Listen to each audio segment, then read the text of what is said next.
is sadness? Joy. O Divine Master, grant that we may not so much seek to be consoled as to console, to be understood as to understand, to be loved as to love. For it is in giving that we receive, it is in pardoning that we are pardoned, and it is in dying that we are born to eternal life. Amen. WESN.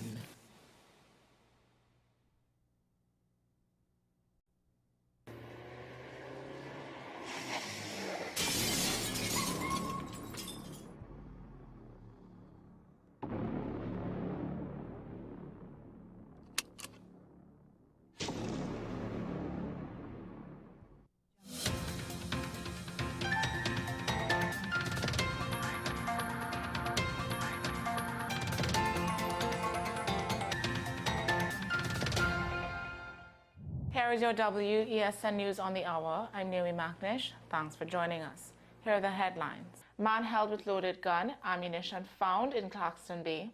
Court rules in favor of municipal police officers in salary dispute. Police soldiers assist TNTech in Sealot's crackdown. And internationally, US-Canada trade tensions escalate. Now for the details. A 35-year-old man has been detained after police found him with a loaded revolver in Claxton Bay on March 10th. While the ammunition was seized, no other suspects were arrested. Investigations continue. A High Court judge has dismissed an attempt by the Arima Borough Corporation to strike out a lawsuit by Municipal Officer Arnold Pinto, whose salary was stopped without explanation in 2019. Justice Karen Reed ruled that the case should proceed as a civil claim for breach of contract. Pinto alleges he was unfairly barred from duty and victimized after being deemed fit to return to work. The trial will continue and the corporation must pay Pinto's legal costs. Over 100 police and soldiers joined TNTech officials in Sealots on March 11th to disconnect illegal electricity connections. 9 people, including 3 women, were arrested for electricity theft, and some homes were searched. While residents acknowledged the police presence, some complained about how officers conducted the searches.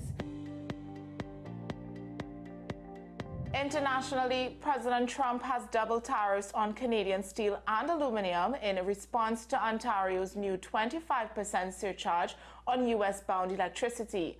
The move has heightened trade tensions, with analysts warning of economic uncertainty and possible retaliation. The White House has signaled it is prepared for short-term market disruptions, with more tariff decisions expected in April. Well, that's news to the hour on WESN. I'm Naomi McNish. Thanks for watching.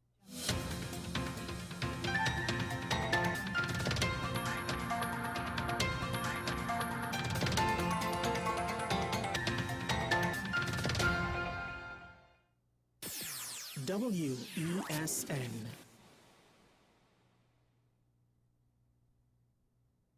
Folks, we're back and better than ever.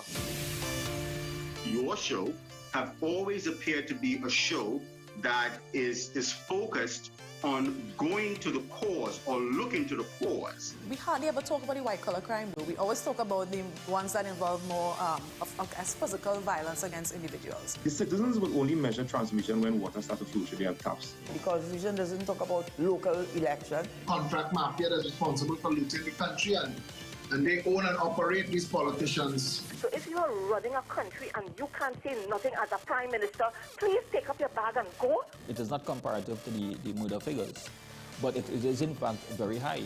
I believe he's protecting certain individuals.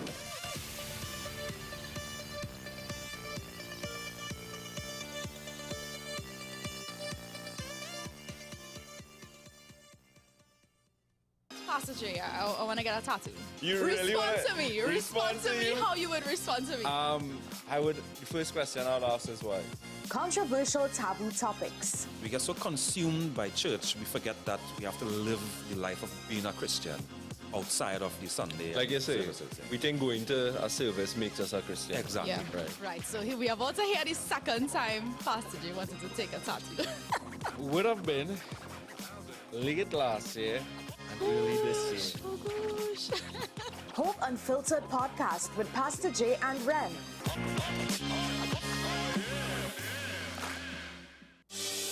Join me, Dr. Nalini Kokram, on What's Up Doc, where we discuss all your burning questions concerning health. Trinidad and Tobago is among one of the highest risk group of patients that develop this form of genetic breast cancer. What I'd like to take home from a short interview like this, screening. You must screen. Because it's silent. It's silent. Yeah. And because it's silent, you don't know it's there. What's Up Doc, every Tuesday and Thursday on WESN, Content Capital. You are watching Strictly Legal on WESN Content Capital. Just give an overview of what exactly is that split arrangement. Now you don't need to register nothing. You don't need. We can do that another time. But then it becomes a hit, and then everybody starts to want to claim.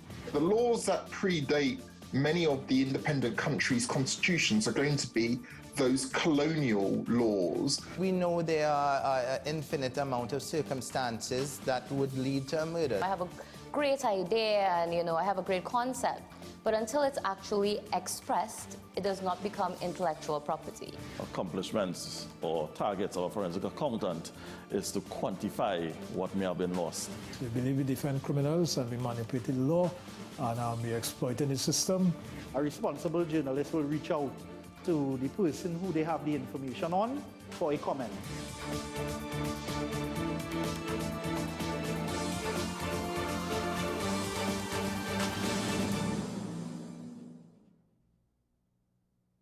We are tackling the hard-hitting topics, some controversial topics, some topics we sweep under the rug.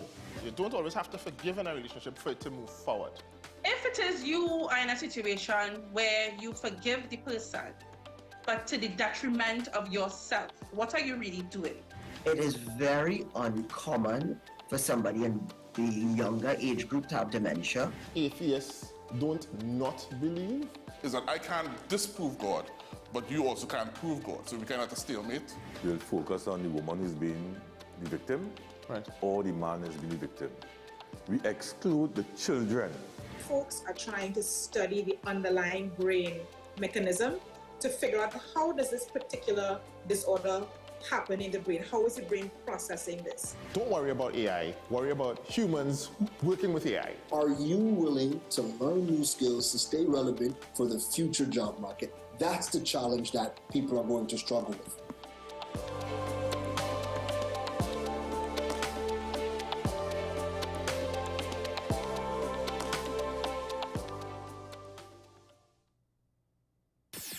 WESN.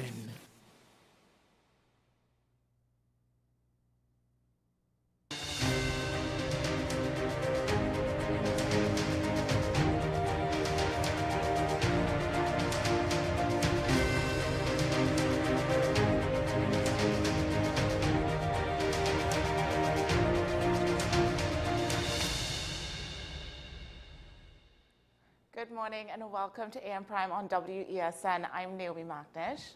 And I'm Jada McLeod. And it is so good to be back here with Jada.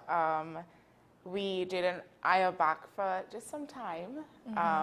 And we're ready to bring you all the latest news, latest discussions, insightful interviews, and all of this to start your morning here with us. So thank you for joining us, those who are tuned in. So this morning we're starting with a little advocacy with the Hindu Women's Organization. They are backed by the Sanatan Dharma Mahasabha, I hope I didn't butcher that, and other Hindu organizations. They have been advocating for changes to the Hindu Marriage Act to include a woman's occupation on marriage certificates.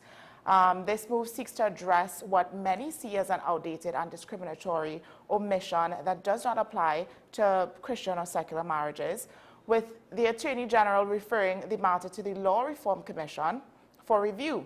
Discussions on equality in legal documentation have gained renewed attention. So joining us this morning to discuss this issue is Attorney Olala, who has been involved in this advocacy effort and has highlighted the broader implications of this change. Good morning, Mr. Lala. Hi, good morning, and thank you for having me. Of course. So, Mr. Lala, to jump straight into it, can you just explain to us how the omission of a woman's occupation from Hindu marriage certificates came about and why it has remained unaddressed for so long? Well, you have to understand that a lot of our historical past from colonialism did not treat with matters with the level of equality that it ought to be treated. So these are one of the documents that has been inherited over a long period of time. And this omission has been raised on several occasions by various organizations, but for whatever reason, it has not been addressed. We were fortunate to have Minister Sagram Singh paying attention to it and treating it with a certain degree of urgency. And that's how the Attorney General has referred the matter to the Law Reform Commission for review. So there are a lot of documents and a lot of registers and other parts of our history that still reflect our colonial past. So while these may to some seem insignificant to have a profession included on a certificate, it is important in that that is a historical past where women were discriminated in terms of what they could or could not do. And although it is 2025 and we recently celebrated International Women's Day, it still is a landmark achievement for the Hindu Women's Organization, because what it does is the wider picture of women fighting and ensuring that there's equality in every aspect of life. And this is just an example of many other issues, and it applies to all women really just standing up, identifying where there may be acts of discrimination or where there may be any kind of equality that exists, highlighting it and addressing it. That allows more awareness to take place in the society and among individuals who may not recognize the importance of non-discrimination. How exactly has not having the occupation listed on the marriage certificate affected Hindu women? Not the most modern women, but back in the day, because I know I read that they said that it's not really going to affect persons who've been married a couple of years already, but how is it going to affect them? Well, let's put it this way. If a Hindu woman were to get married today, and she's a teacher, nurse, lawyer, doctor, engineer, she's not entitled to put her profession on it. She's not entitled to put her job. If she works as a news anchor, she can't put that on it. Whereas the husband can put his name on it. And on the Christian marriage certificate, a Christian woman can put her occupation, her job. So as of today, no Hindu woman or Muslim woman is entitled to put their occupation. So for a young woman's point of view, you go to school, you have a job, you are very proud of what you've done, what you've achieved, you're not entitled to put it. Now, is that right or is that wrong? Obviously, it's wrong. And it's something that it seems to be a very simple omission, but you see the effort that has to go through to even have these matters addressed. This matter has been addressed or raised several times. It now has to go before a Law Reform Commission. It has to be reviewed by Attorney General. Decisions have to be made before you can even make a change like this. So it may appear simple, but there's a long process that has to go through to achieve it. Right. So seeing as this issue was referred to the Law Reform Commission, what does this process entail, and how soon can we expect a resolution? Well, how it works is that in order to change any law or any form or anything that is part of our legislation, it has to go before a committee called the Law Reform Commission, which would examine it, look and see whether there's merit in creating the change and how they'd go about making the change, whether it will cause any impact, whether it will have any negative effects, whether it could be subject to litigation, or whether it could be easily done or not. So it's really up to the Attorney General's office and the Law Reform Commission to decide how quickly they can deal with it. It's not a matter that I would imagine could cause any upstir or any legal complications, but we hope it could be done as quickly as possible. So, Mr. Lala, we've seen the change happen to the Christian community. Why was the Hindu community so slow to change? Why is this something? I know you would have kind of sort of touched on it before, but in terms of the comparison, Why is Christian women move forward and not Hindu women? Well, it didn't move forward. The British legislators included it. And when we got independence, we inherited it. So it was part of the legislation that was created by the British. It was never omitted from the Christian women's certificate, but it was deliberately omitted from the Hindu women's. And that is why it has been raised. It's been raised from time to time, but it's not been addressed. For whatever reason, previous attorney generals did not address it. It's not been addressed.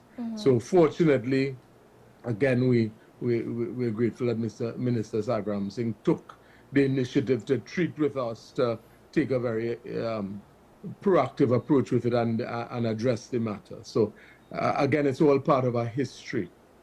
So it's a process that's happening. So this seems like a very classic case of a traditional versus a modern type of issue. So are there any bodies at all, or any major persons, any major voices that may be fighting against this? Have you received any pushback?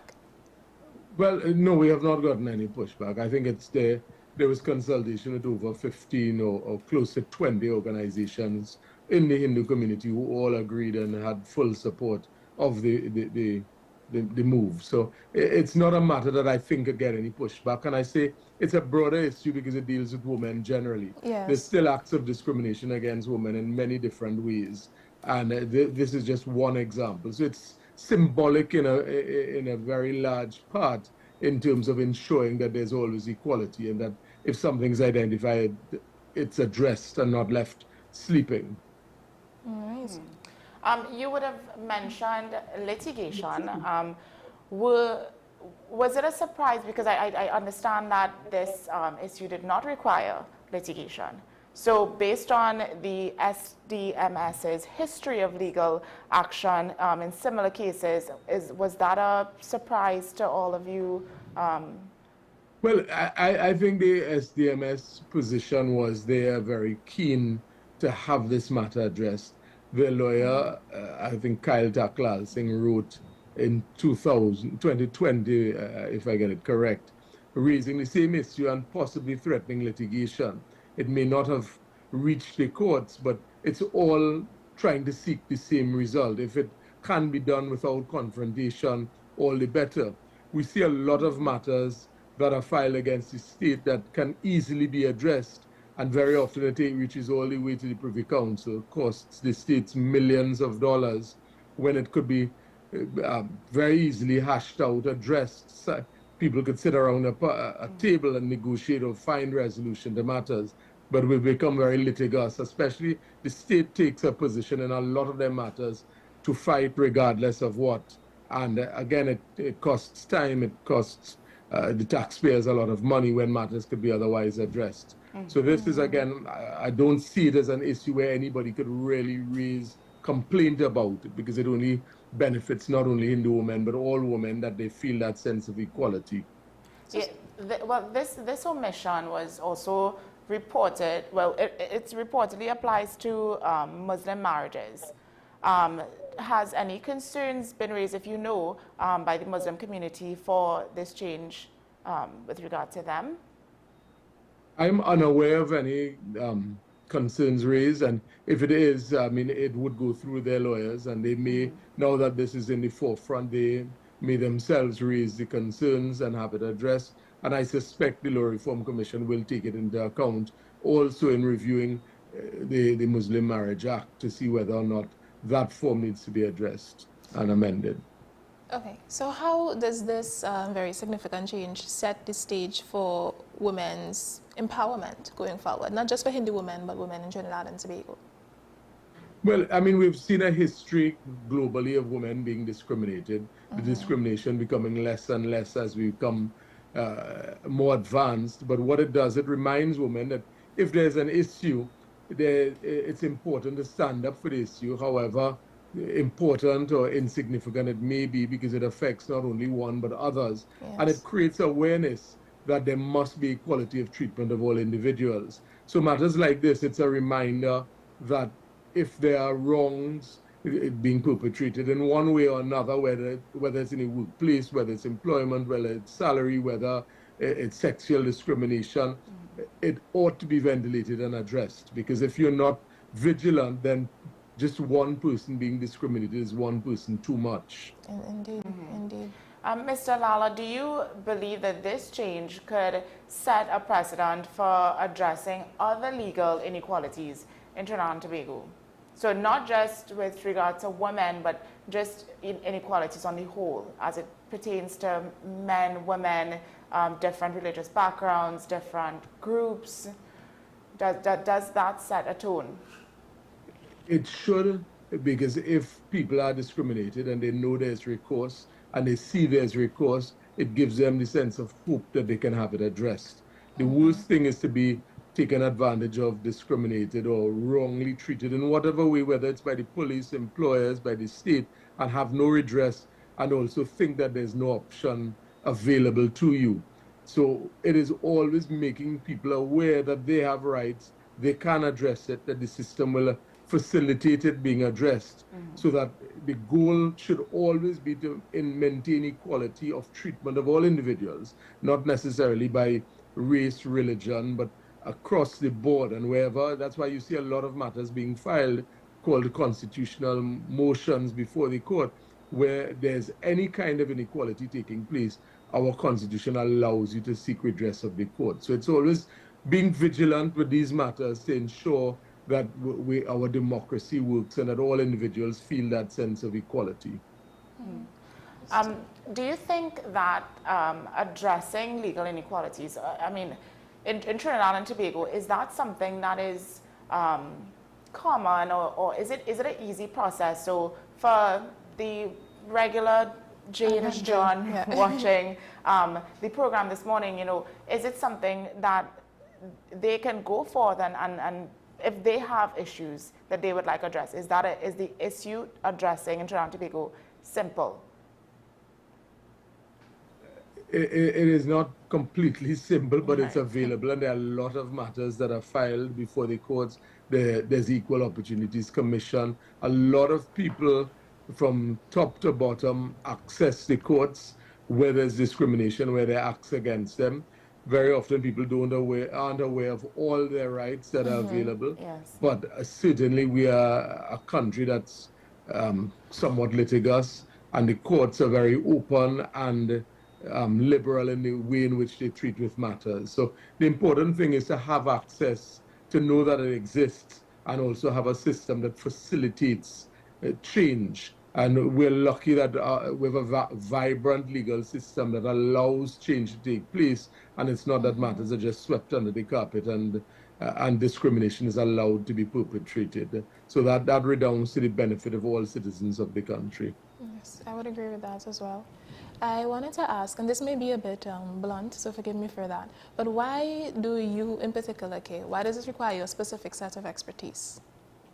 Well, I care about all human rights. I do a lot of human rights matters that go across the board, from migrants to people who are arrested illegally, detained, who are abused by the police. So any sort of right to me that affects individuals is important.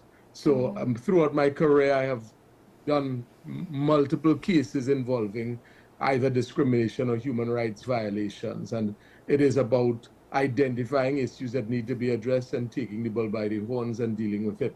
And that's the role and responsibility of all lawyers. You have a responsibility that if you are able to treat with something and address it and fix it and create change, that is one of your responsibilities as a lawyer. So what's next? What's next for this particular issue, and how do we wrap this up very, very nicely? Well, the goal is, like I say, the minister has been very cooperative and they've moved swiftly compared to the delays in the past, and we hope in the very near future it could be addressed very easily and this matter put to rest, and hopefully other issues of a similar nature would be treated in a similar fashion and quickly addressed, so we could move on as a developing country to ensure that there are no inequalities and that there's an openness in terms of addressing it and ensuring that all people feel that sense of equality in all aspects of their life.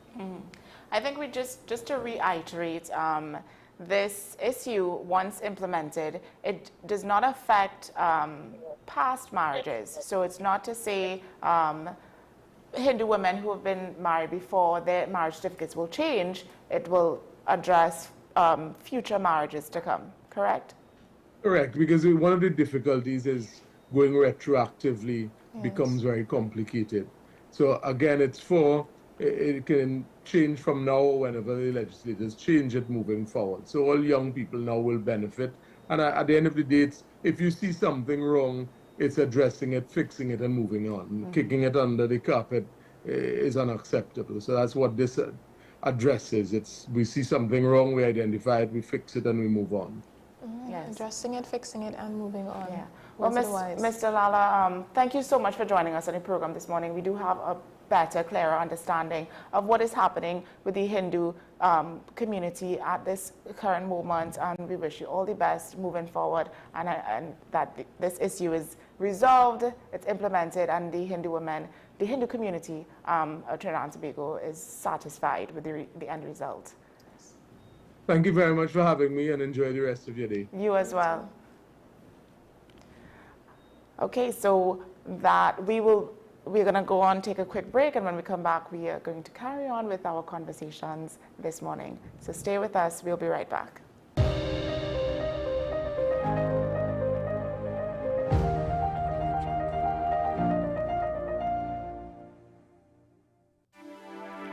I am Dr. Delphina Ovid, your friendly neighborhood dentist. At Community Hospital Dental Clinic, we offer examinations which include x-rays, basic oral cancer screening, and a treatment plan. We also offer cleanings, fillings, extractions, root canal treatment, and complete and partial dentures. Remember, you don't have to brush and floss all your teeth, just the ones you want to keep. Give us a call at 235-5479. The Community Hospital of Seventh-day Adventist, where good private health care is affordable. SM Group International Limited, your solutions partner for the latest innovations, brands, and competent staff to meet your needs. We provide products and services in the following divisions: executive services, event rental and services, power and heavy equipment, construction and property management, food and beverage, aggregate and sales and distribution. Check out more on our products and services at www.smgrouptt.com. Contact us at 221-7445 or email at info@smgrouptt.com. We are SM Group International, your solutions partner. The best for your baby is at thebesttoys.com. From the best strollers, car seats, baby carriers, high chairs, booster seats, rockers, jumpers and bouncers, walkers, baby blankets, feeding accessories, bathtubs. Visit us in-store at Forces Flagship McLean. Shop online now at thebesttoys.com. Order via call or WhatsApp at 332-BABY. And remember, we have the best toys at the best prices.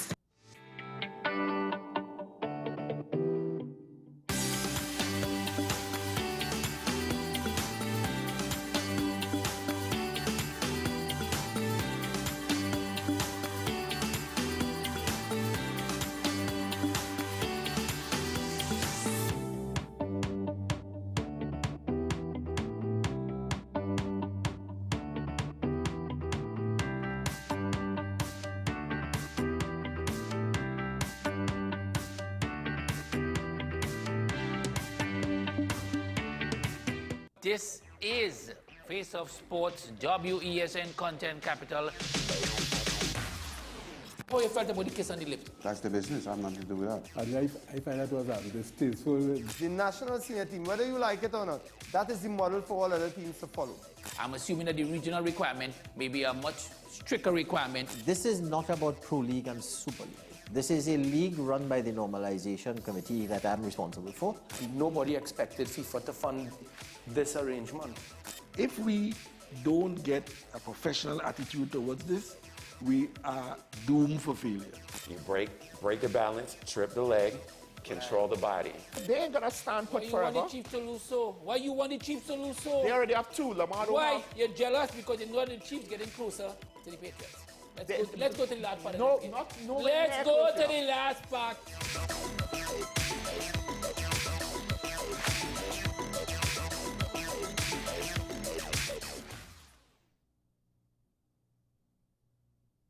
This is 10 questions. I'm Andy Johnson. The distance from where we should be in the world in going forward on our commitments with climate change. The effects of climate change that cannot be accounted for, it's called loss and damage. And we're seeing loss and damage happening so much more in this decade and the previous decade. The principal term there was this question of the correspondent banking issues. That is why we're trying to build capacity with this country here, Trinidad and Tobago, and other countries in the region. Man is not showing any signs of stopping or even slowing down. More than half of the forest in Trinidad is already gone. All the plants and all the animals and all of the nice clean water and fresh air and everything had to be on this planet for humanity to have a chance. We have small change when it comes to countries that can take decisions, and when they speak, the world listens. The General Assembly is a very democratic forum. And Trinidad and Tobago has the same vote as Canada, in spite of the obvious difference in size.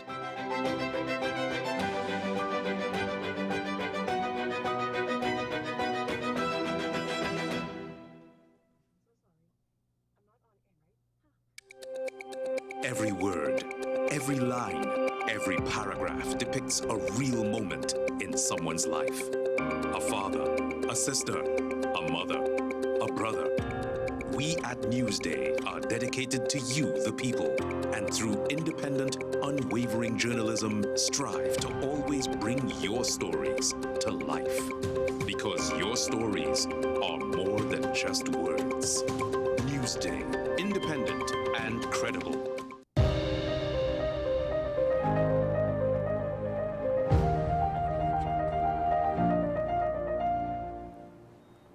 And welcome back to the program this morning. We're jumping straight into our second discussion. A little bit on the political landscape in Trinidad and Tobago as it continues to shift as more candidates step forward ahead of the upcoming general elections.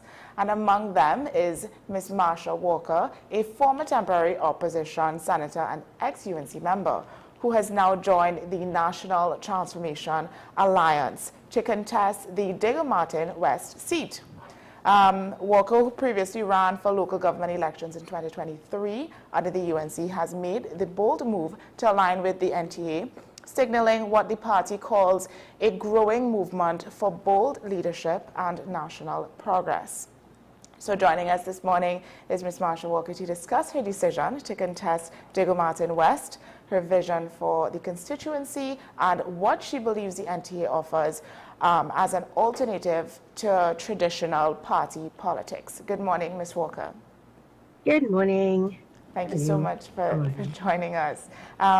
So, Ms. Walker, seeing as you previously ran in the local government elections under the United National Congress and even served as a temporary opposition senator, what led I also ran in the general election, the last general election. Right. So, what would have led you to leave the UNC and join the NTA? Well, that, I mean, it's been in the media, right? Yes. I have had challenges with and when I say the present leadership, I mean, it's not just limited to Kamala Prasad-Bissassa, although she admits that the buck stops with her as the political leader. So for the last, it could be 2 years now, actually, after the local government election, I would have resigned as the coordinator for Digicel Martin West. We did have issues where there were persons in the party who had, restraining orders against them, and I felt as though we had not taken a position, a strong position on it. So that was closest to, I want to say, home, because as the Digicel Martin West coordinator. So I had resigned as the coordinator.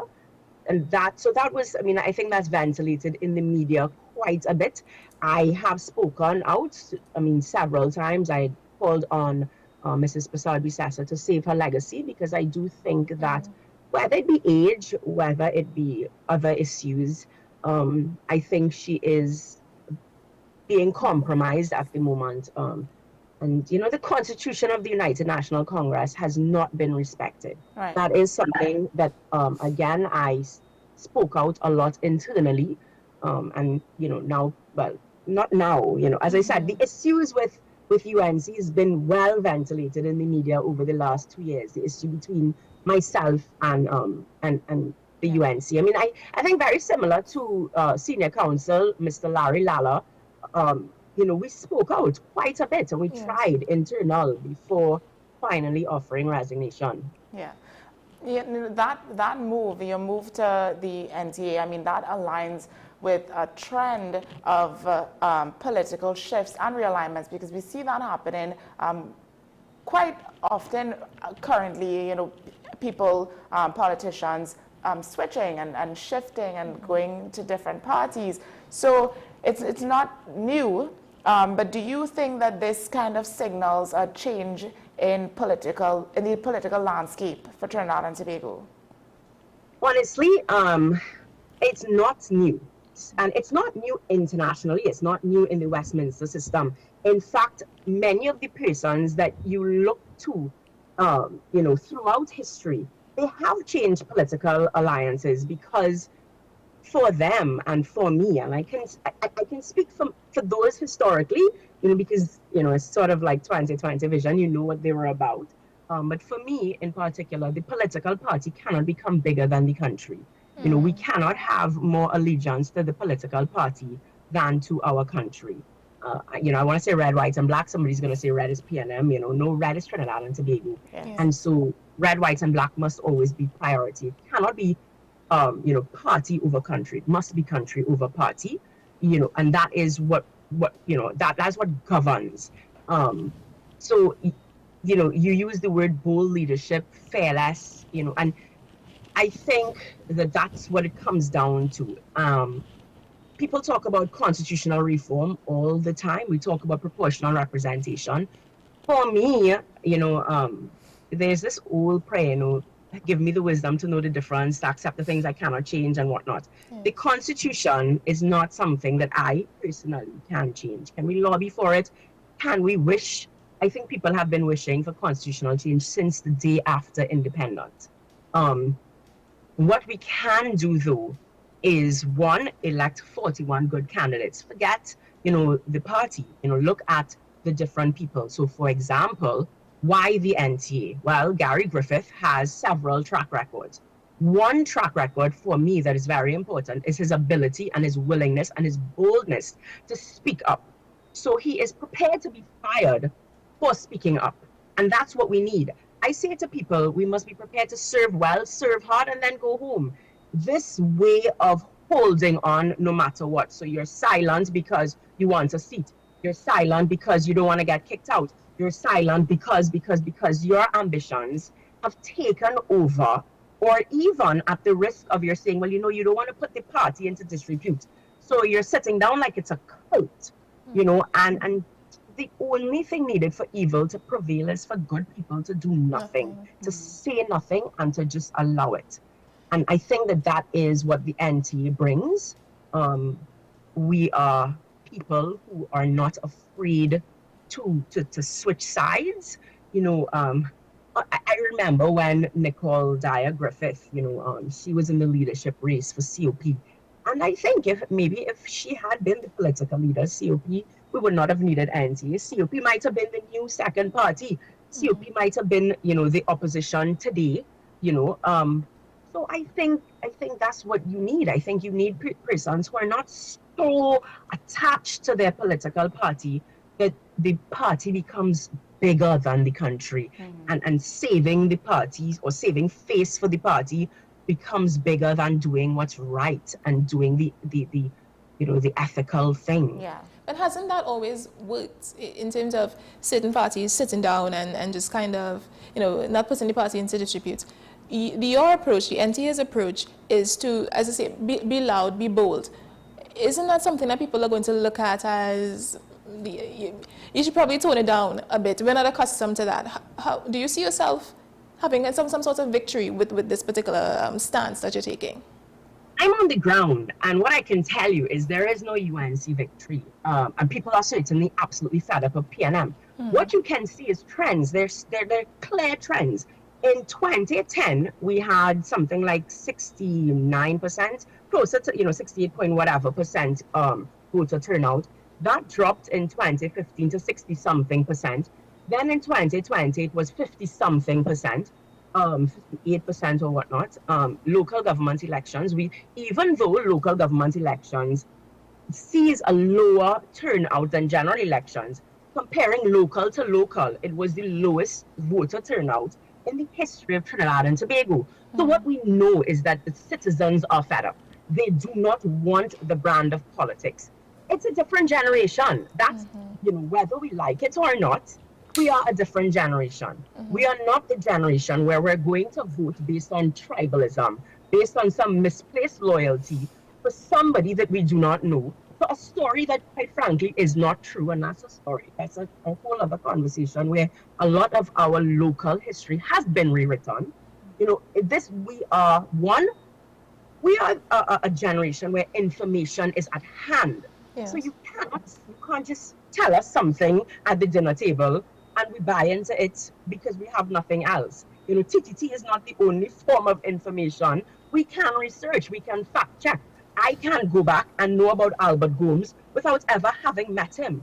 Whether or not he's in my social studies book, I can know about him and I can say, wait, this guy may be more responsible for our independence. We are a new generation of thinkers. Yeah. We are critical thinkers. We think for ourselves. We come up with our own opinions. And I think that is a good thing. I know that some of the older generation would like to put us down and put the youth down constantly. But it is good. It's good to think for yourself and to work things out for yourself. And I think that is what the country wants. Again, the Constitutional Reform Committee. It keeps coming up. People want proportional representation. So the idea of third parties serve no purpose. Third parties are your best opportunity for proportional representation inside of the lower house. Because PNM and UNC, if they want, they could take, let's say, 15 seats, and then we take, 10 seats, or Hope takes 2 seats, and there's no need for us to take our seats and give it to anybody. It can be on a per vote basis, on a per bill basis. It can be on a situation where, again, and that's why you need people who are dripping with integrity, so that it's not a situation where, well, I need to vote this way, because I want to keep my ministerial position, or I don't want to lose my seat, or this or that. Which is also why people ask, why didn't you stay quiet and go for a safe seat? First of all, this safe seat, boy, they could kick you out because they know, you could get replaced in the morning. And I think that all of that is maybe why the People's Partnership didn't work, because you may have wanted a safe seat. So I see people saying, why UNC don't give the third parties a safe seat. The truth is that is not actually good for the third parties.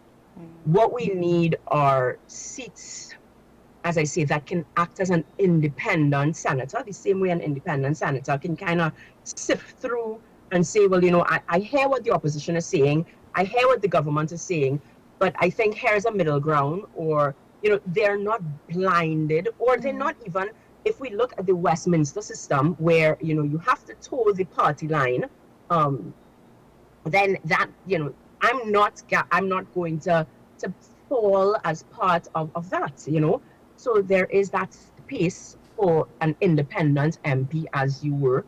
And so we do need a few good voices in there that say, well, listen, I think that this bill is a good bill, and I'm not going to vote along the party lines with it, first of all, because I'm not part of your party, but I am in the lower house.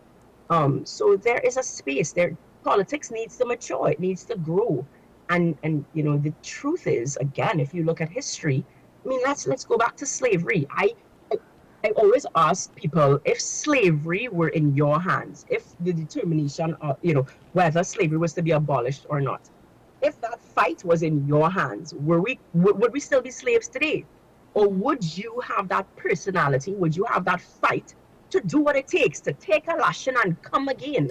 And when the other slaves, because if we just put ourselves, and think of what that would have looked like, the slaves would have gone, dude, every time you protest, we get more work, we get more licks, we get more whatever.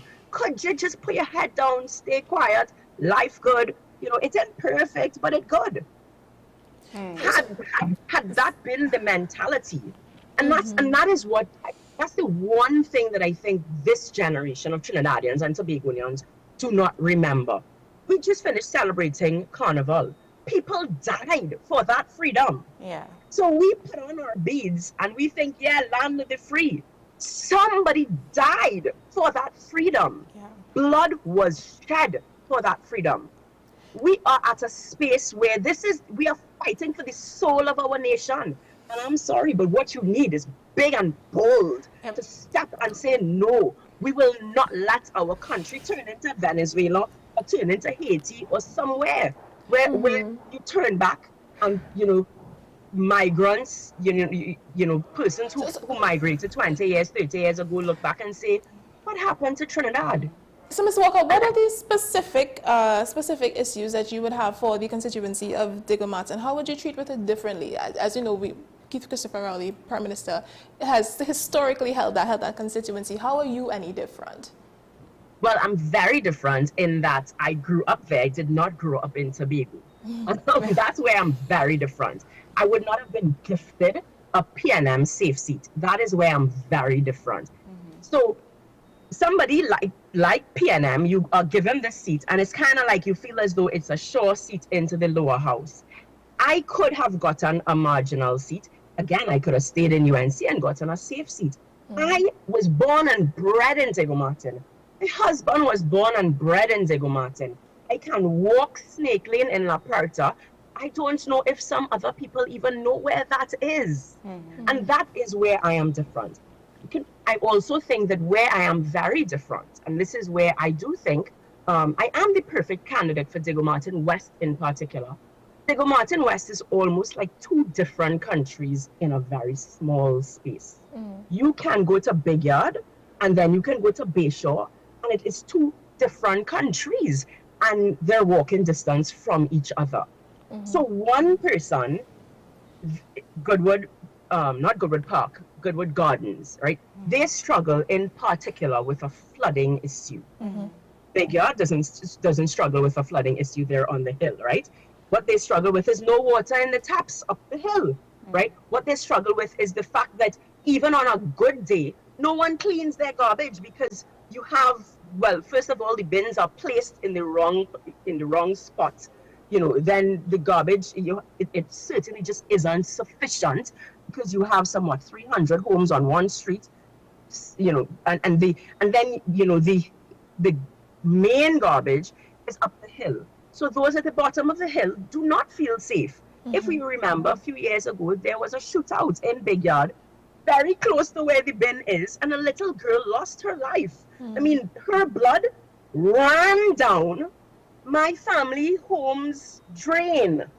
Yes. Do you want me to walk and put my garbage up there? Yes. And this is, and we need representation who genuinely understands that. You know, there is a call similar to local government election where the representative must be part of at least the corporation. You know, we have persons who live in Digger Martin that have filed for Kumuto Manzanilla. We have persons who live in Digger Martin who is the MP for Point Lisas. You know, you need to live and work and traverse and drive the streets of the place that you are representing. Because that way, when you drive past the garbage every morning, you could pick up the phone and say, hey, did you see this? Or, hey, why did CPEP leave the bags of the clippings right next to the drain? Because then rain will fall and common sense tells you the garbage is going to fall into the drain, and Goodwood Gardens has a flooding issue. So we need to keep those waterways as clean as possible, because even with impeccable maintenance, there is a flooding issue. So you can't leave the trimmings there. You can't put it in the garbage bag right next to the drain. And have you seen the rain levels? Have you seen what's going on? It's going to end up in the drain. Do you notice I don't have any notes, anything? I haven't looked down. These things at the top of my head. You know why? Because I'm there walking the ground. No one has to give me a speech and tell me somebody's name. I can call the names. I can tell you that in 2020 there was a newborn baby at the house, and there was a garbage bin with rats That was a health and safety hazard. And there's a newborn baby in that home. You know, I can tell you, I can call their names only because we're on air. I'm not going to call their names. But I can tell you whose wall is every rainy season at a risk of washing away into the river. I can tell you who's trying to sell their home because where's been broken into the most, and they can't get it sold because nobody wants to purchase, prime property in Trinidad and Tobago. I can tell you the ones who have had it sold and they now live in the States and they can't get their foreign exchange. I can tell you whose husband is in the States trying to get their foreign exchange from the house that they sold, and he has a heart condition and they've worked all their lives, but they cannot get their foreign exchange. Your passion is very, all of this because I am on the ground, genuinely caring for a better Trinidad and Tobago, and that starts with a better Diego Martin West. Yeah. I agree. Your passion is very infectious. We talked about the voters who are really radical for this change, and we also talked about those who will be stonewalls and will vote, as you said, tribalism. What about those who are disillusioned, the ones who are kind of sitting on the sidelines and they don't know what to do? How would you mobilize them? Here's my first piece of advice for them. Make sure to be registered to vote, and make sure to be registered to vote in your constituency. And I can only speak again for Diego Martin West. When you walk and you go through the list, you canvass that list, what you find is that many people are still registered wherever they got their ID card at 18 years old. They're still registered there. So flooding impacts you in Diego Martin West, but you're voting in St. Anne's. Crime impacts you in Diego Martin West, but you're still voting in San Fernando. You don't have to make a decision to vote today. You have to make a decision, one, to at least be prepared to vote, which means you have to be registered in Diego Martin West. I can help you with that. My office number is 499-WALK. It's easy, 499-WALK. Notice, easy to get me, 499-WALK. We'll help you with your registration. That's one. Two is you don't have to be involved at the level that I'm involved, but here's how citizens need to be involved. Forget the noise, forget the propaganda, forget all the petty politics, bald head, small pin, and all kind of shippiness, and look at your candidates. I would even tell you, you could forget the political leader, even though it is important. I do know that it's important because that person has to become the prime minister, right? But let us start with what, it's like building the bottom up. Who is the candidate? So you have Diego Martin West. Go and find out about Hans de Veens. Who is he? What was he doing before he got this, gold spoon? Who is Marshall Walker? Who is whoever UNC puts? Who is that person? What were they doing before politics? What was their interest before politics? Is this a natural step because they've realized that politics is where that final, ultimate change needs to happen? Because let's be real, we can have all the NGOs in the world. I think Haiti probably has the most NGOs.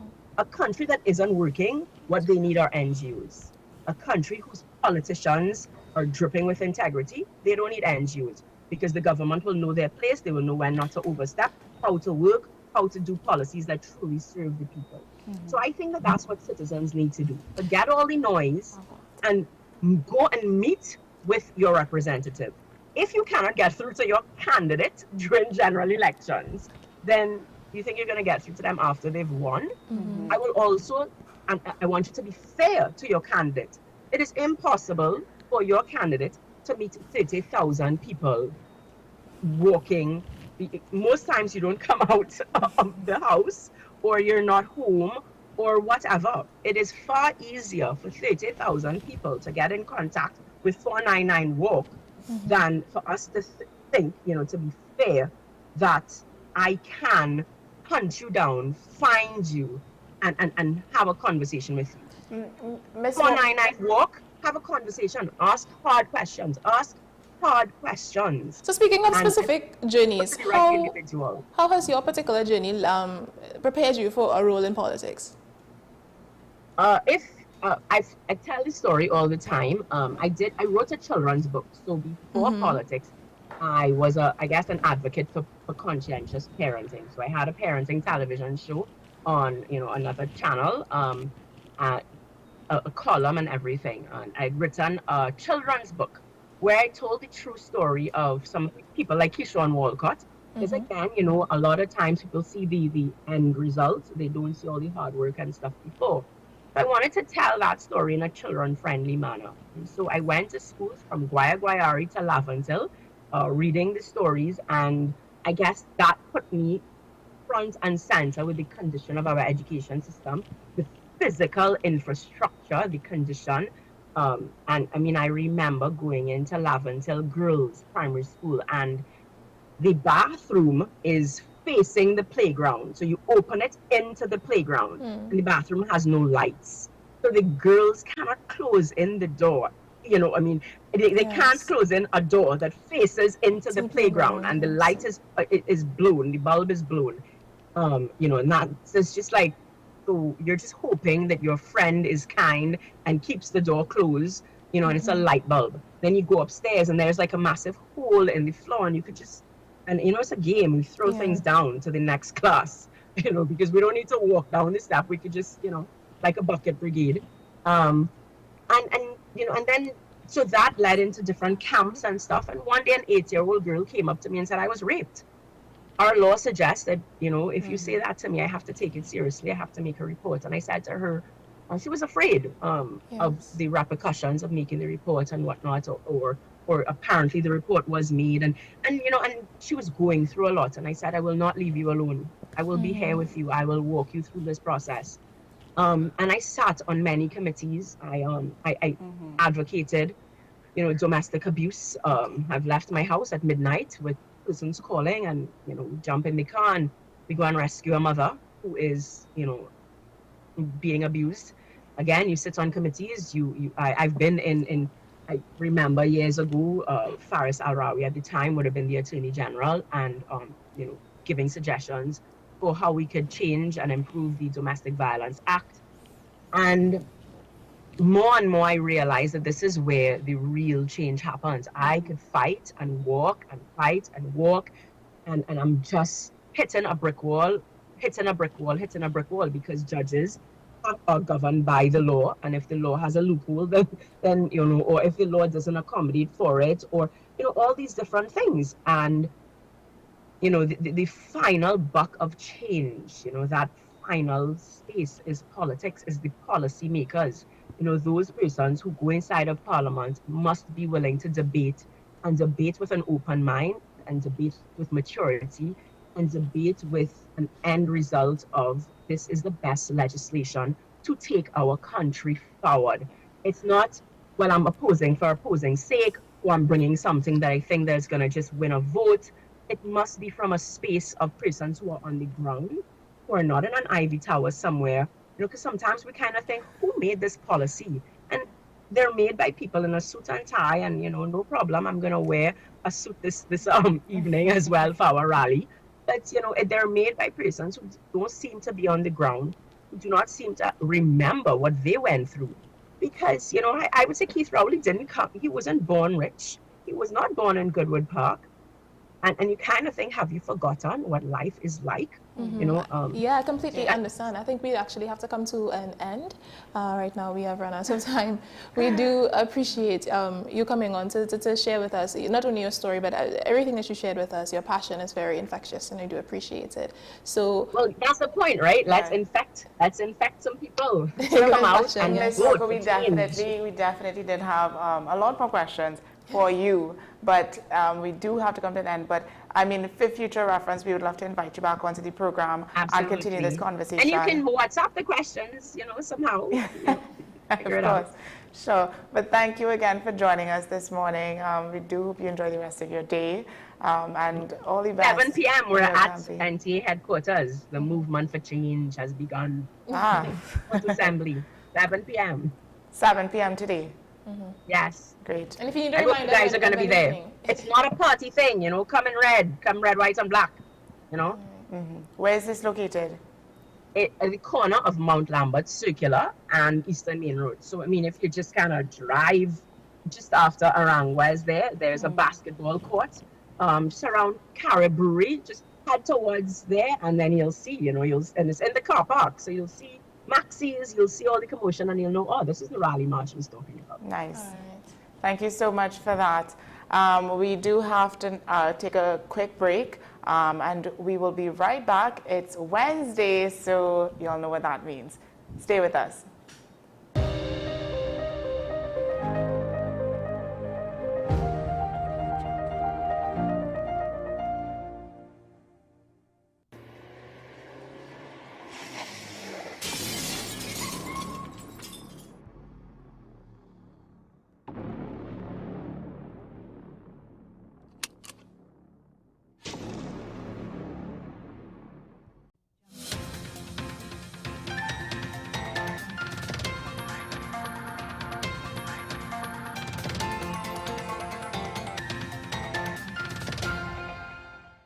Here is your WESN News on the Hour. I'm Naomi McNish. Thanks for joining us.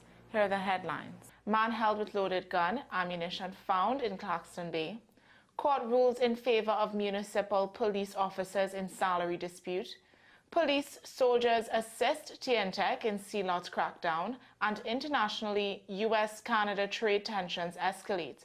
Now for the details. A 35-year-old man has been detained after police found him with a loaded revolver in Claxton Bay on March 10th. While the ammunition was seized, no other suspects were arrested. Investigations continue. A High Court judge has dismissed an attempt by the Arima Borough Corporation to strike out a lawsuit by Municipal Officer Arnold Pinto, whose salary was stopped without explanation in 2019. Justice Karen Reed ruled that the case should proceed as a civil claim for breach of contract. Pinto alleges he was unfairly barred from duty and victimized after being deemed fit to return to work. The trial will continue and the corporation must pay Pinto's legal costs. Over 100 police and soldiers joined TNTech officials in CLOTs on March 11th to disconnect illegal electricity connections. 9 people, including 3 women, were arrested for electricity theft, and some homes were searched. While residents acknowledged the police presence, some complained about how officers conducted the searches. Internationally, President Trump has doubled tariffs on Canadian steel and aluminum in response to Ontario's new 25% surcharge on US-bound electricity. The move has heightened trade tensions, with analysts warning of economic uncertainty and possible retaliation. The White House has signaled it is prepared for short-term market disruptions, with more tariff decisions expected in April. Well, that's news to the hour on WESN. I'm Naomi McNish. Thanks for watching.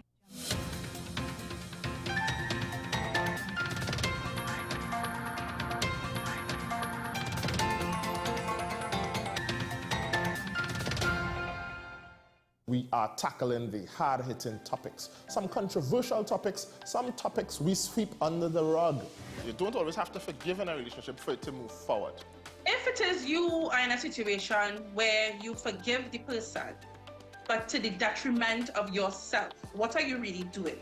It is very uncommon for somebody in the younger age group to have dementia. Atheists don't not believe.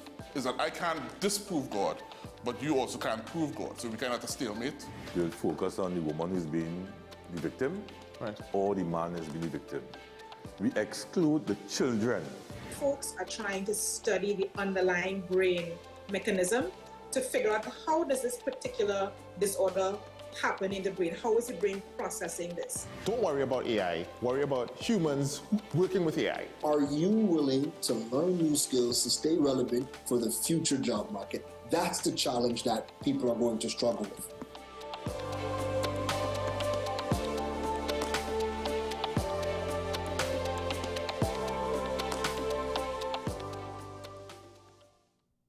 You are watching Strictly Legal on WESN Content Capital. Just give an overview of what exactly is that split arrangement. Nah, you don't need to register nothing. You don't need, we can do that another time. But then it becomes a hit, and then everybody starts to want to claim. The laws that predate many of the independent countries' constitutions are going to be those colonial laws. We know there are an infinite amount of circumstances that would lead to a murder. I have a great idea and, I have a great concept. but until it's actually expressed, it does not become intellectual property. Accomplishments or targets of a forensic accountant is to quantify what may have been lost. They believe we defend criminals and we manipulated the law and we exploiting the system. A responsible journalist will reach out to the person who they have the information on for a comment.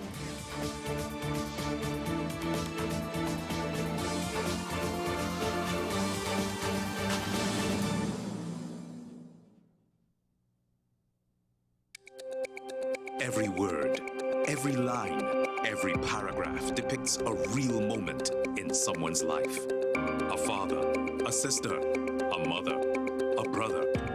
We at Newsday are dedicated to you, the people, and through independent, unwavering journalism, strive to always bring your stories to life. Because your stories are more than just words. Newsday, independent and credible.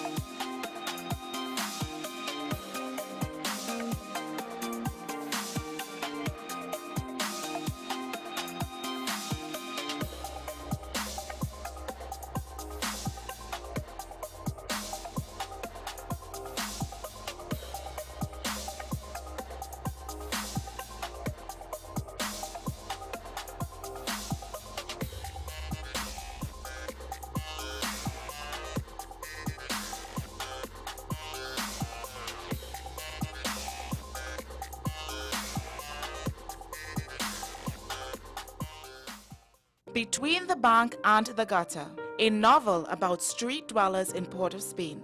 This is a book to make you both laugh and cry. Above all, it takes you to that special space that only street dwellers know. In this moving and riveting human interest story, Harry journeys from insanity to sanity while living on the streets of Port of Spain. Now available at Metropolitan Books, 12 Aripita Avenue, Woodbrook. Paper-based bookshop, 14 Alcazar Street, Woodbrook. WESN, 30A Gattaca Street, Woodbrook. And the home store branches located at Barataria, Shogunas, and East Gates Mall. Autographed copies now available on request. Also available from author Louis Lee Singh. I Used to Live in Heaven, Letters to My Granddaughters, Local Government in Trinidad, Conspiracy Against the People, and Closer to the Church.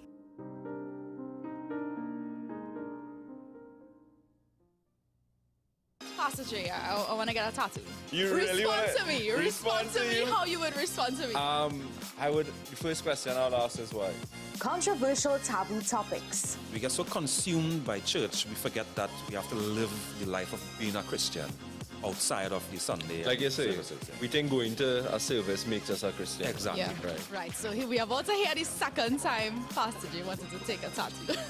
Would have been late last year and early this year. Oh gosh.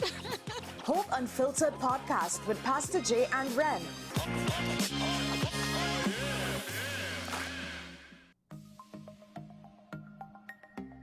Knowing how to tell authentic is as easy as 1, 2, 3. Find it, match it, search it. Step 1. Find the style number on the tag. Step 2. Match the style number inside the jersey with the number on the tag. Step 3. Search it. A quick Google search of the style number will verify the jersey is authentic when the search results match the jersey being searched. Don't be fooled by counterfeit jerseys. Before you buy, remember to find it, match it, search it. Fan Zone, 2 locations nationwide. Center City Mall, Chaguanas, and Movietown, Port of Spain. Nationwide delivery available.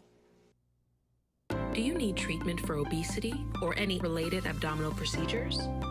The community hospital now offers minimally invasive laparoscopic surgery done by an American-trained, board-certified surgeon with over 20 years' experience. Give us a call at 235-5479 for more information. The Community Hospital of Seventh-day Adventist, where good private health care is affordable.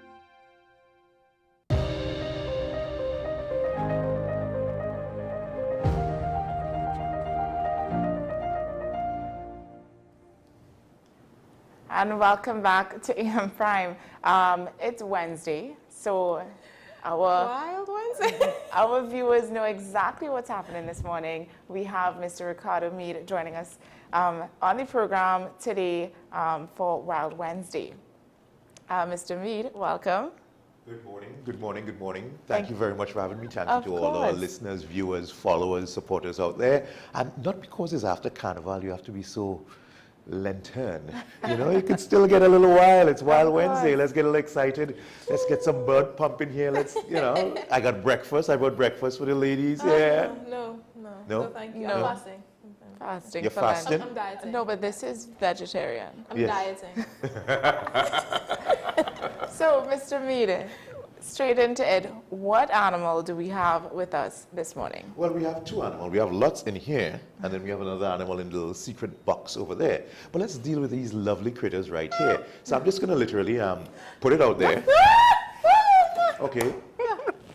Right. Okay. All right. I'll take them out. These are super worms. You know, you have regular worms in the world, and then you have super worms. You know, like you have regular people, and then you have super people like Superman. These are super worms. They're much bigger than the mealworms, and these are very important. This is something that people do not understand: is that we need these in our lives. Okay. They are very high in protein, and you've heard the saying: the early bird catches the worm. Right. You know how hard it is to get up 4 o'clock in the morning to catch enough worms? So instead of doing that, we produce literally millions of these every year because we do wildlife rehabilitation.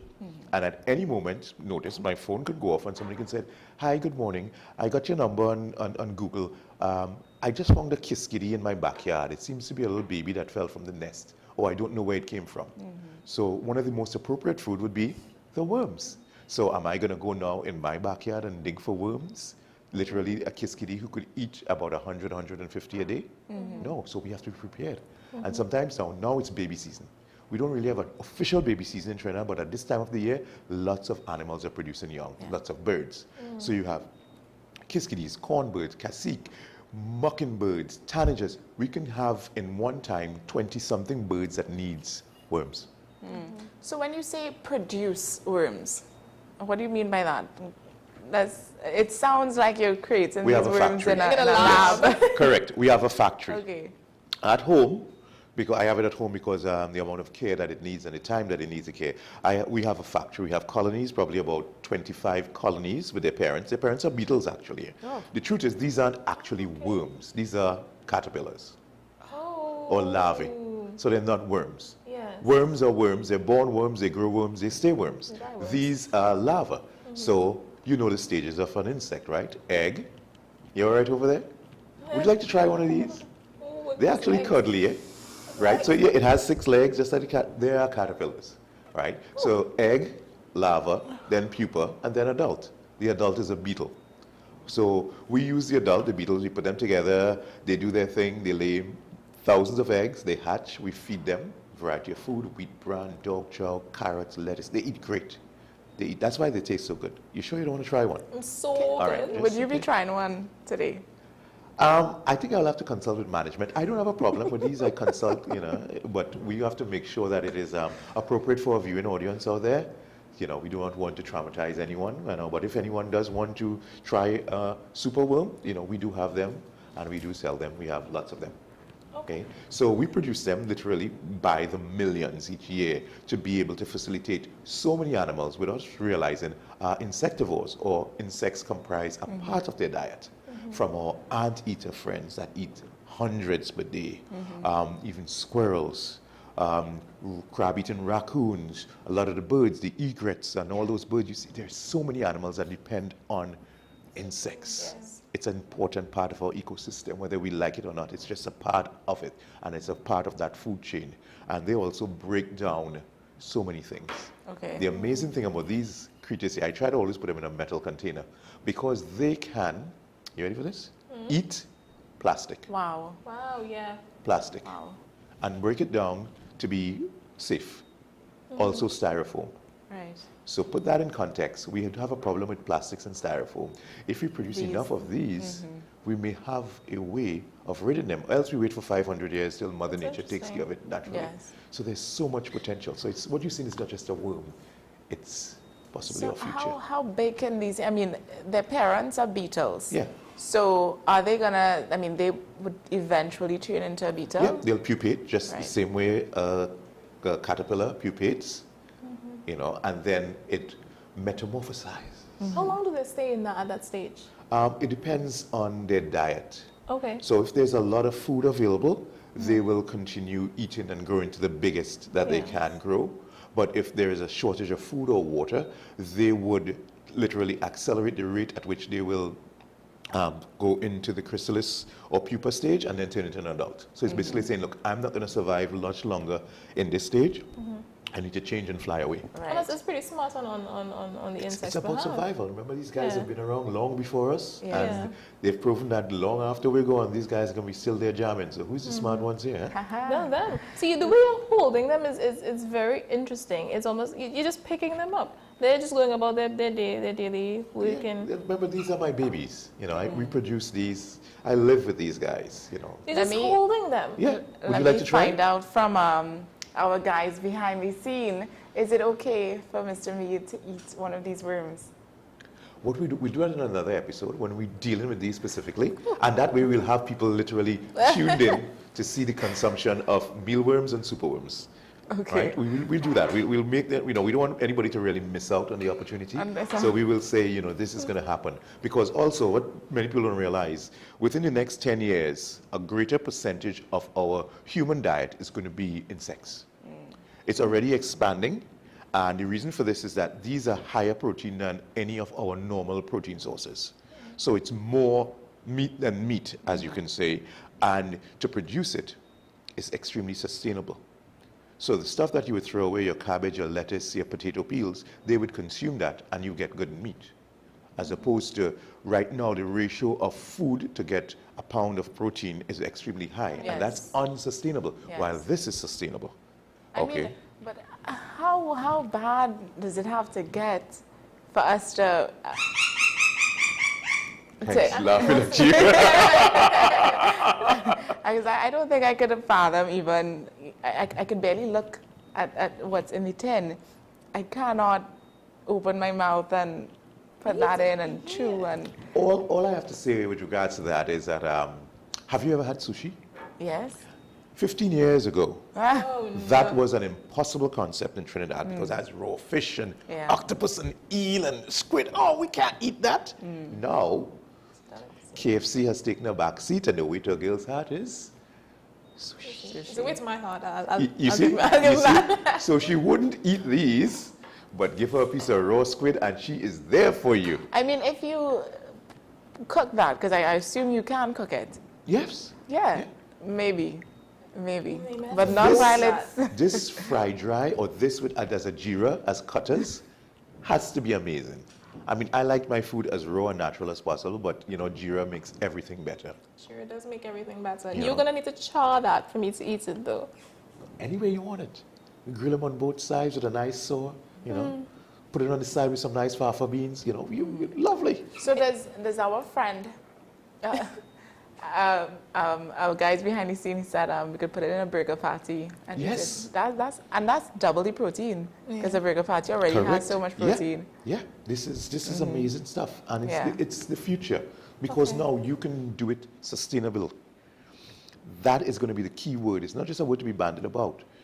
Where we're going right now, especially with beef production, beef is probably the most unsustainable source of protein that there is, and its products associated with. And many people are moving away from that. The amount of water it takes to produce that, the amount of space, the amount of forest to be cleared, it's just not sustainable. We can't continue at that rate. Whereas this year, everybody in their home is like, Mom, what's for dinner tonight? I think, though, that's why, I mean, people tend to look at plant-based protein more now. Right. Plant-based protein has become extremely, extremely popular in terms of protein intake. I don't know. This, I mean, is considered meat protein, but I don't think we have gotten to that point yet. That's a bit extreme. To me, that seems a bit extreme. Just remember this day, remember this interview. You know, you're still young. Yeah. And the day you walk into a restaurant and you see on the right side, a full listing of non-traditional protein sources. You remember this crazy guy named Mr. Mead came in here and he spoke about that. And here we are, this fancy restaurant, and that is what they're offering. So how... Okay, I think we should move on. So Yeah, our friend in the box. yeah. The box. But I wanted to ask, does our friend in the box eat these worms? Yes, well, our friend in the box came in as a patient 2 days ago, and he has to be with me literally, right, so he goes everywhere I go. Yes, we do, right? So we're bonding, and I'm trying to get him to eat these worms. He is, let me get him out. He wears our national colors. You ready, buddy? Let's come on out. Ladies, see you, and everybody out there to see you. Ladies and gentlemen, I'll just call him Woody. He's red, he's black, and he's white. He is a lineated woodpecker. He's very patriotic. Yes. Like your foot hooked in the paper there? Adorable. Right? And he's just a juvenile, a pre-fledgling. I guess he was not really ready to come out of his nest, his cavity. They don't actually live in traditional nests. They're cavity dwellers. That means a hole somewhere in a tree. That's where you'll find them. Yes. And they're a pioneer species. What that means is that they go first and so many others follow. So you have a nice coconut tree in the backyard. You've had it for years as a young person, and then the palm beetle struck it and it died. Do not cut it down. What will happen is that this guy will come in and start making holes, searching for grubs and bugs, as woodpeckers do. You know, long time we had a lot more wooden T&Tech poles, utility poles, and they would go, you know, I remember in Tobago, they would drive me nuts, knocking on a pole very close to our house, just tuck, tuck, tuck, tuck, tuck, tuck, tuck. And that knocking is them looking for food. Correct. So in that palm tree, you would have lots of beetles and worms like this, because the palm beetle's larva looks literally like this. Okay, you want to try today? He's like, no, I want to be spoon-fed. He's still at that stage.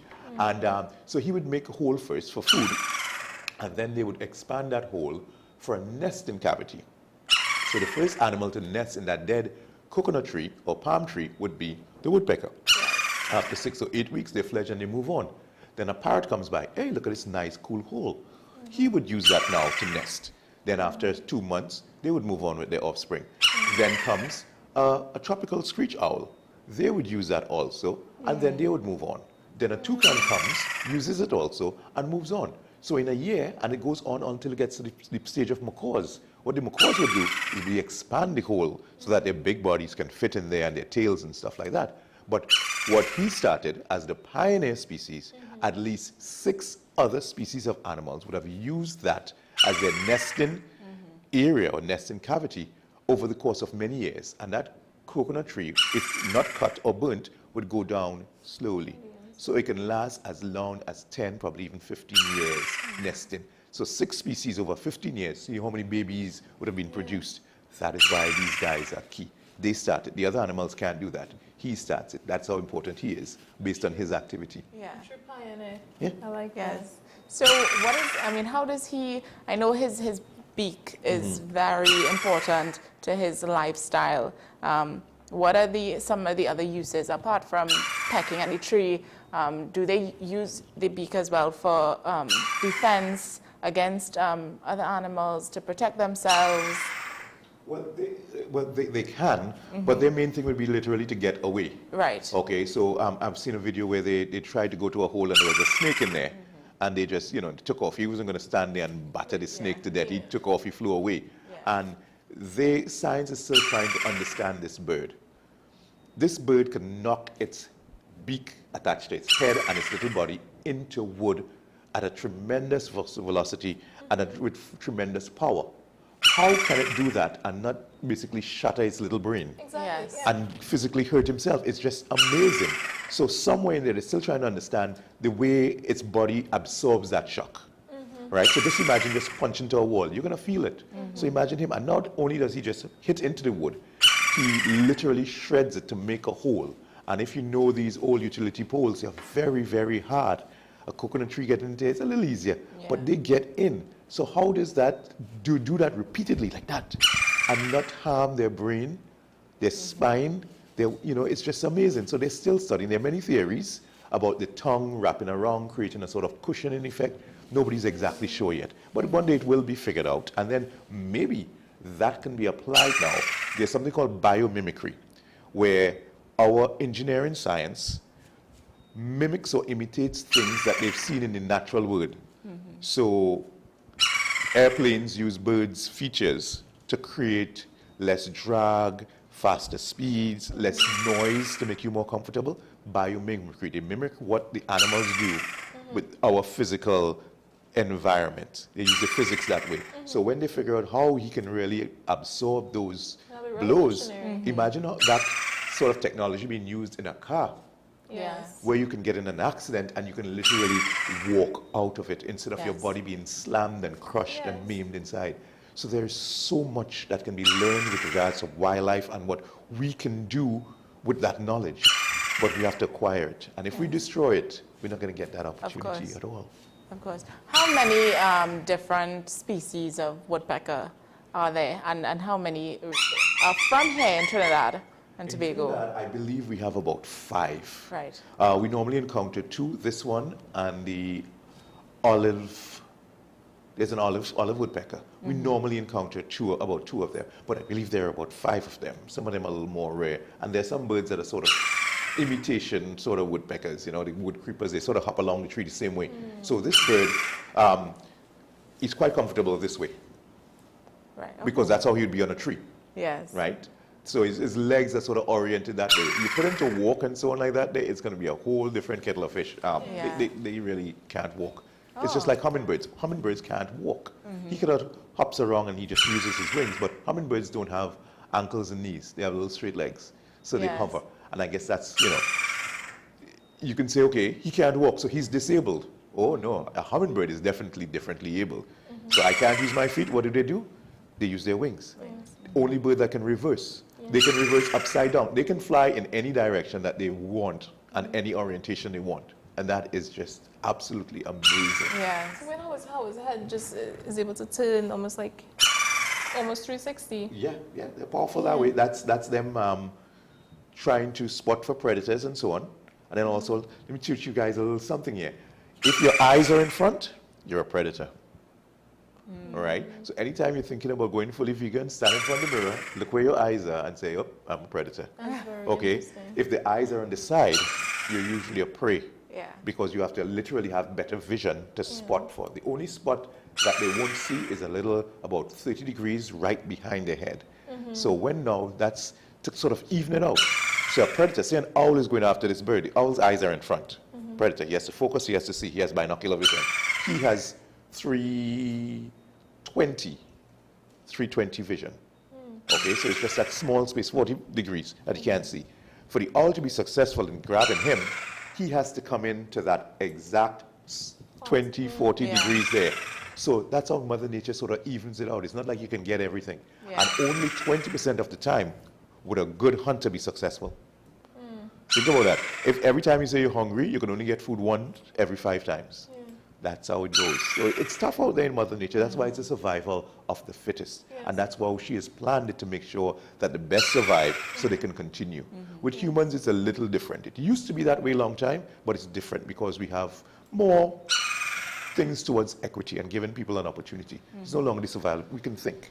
So somebody who not maybe physically strong and can beat up somebody else can outthink and contribute. The type of woodpecker that Woody is, are they all this color, the red, white, Yeah, and delineated, yes. Delineated is this color. He's really, I mean, it's one of the most amazing things to see when it just lands on a tree near you. And then you hear that sound. That sound is, once you've internalized that, you'll never forget it. You'll find yourselves going somewhere, you hear that sound like, oh my gosh, I know that sound, that's a woodpecker. And you look up.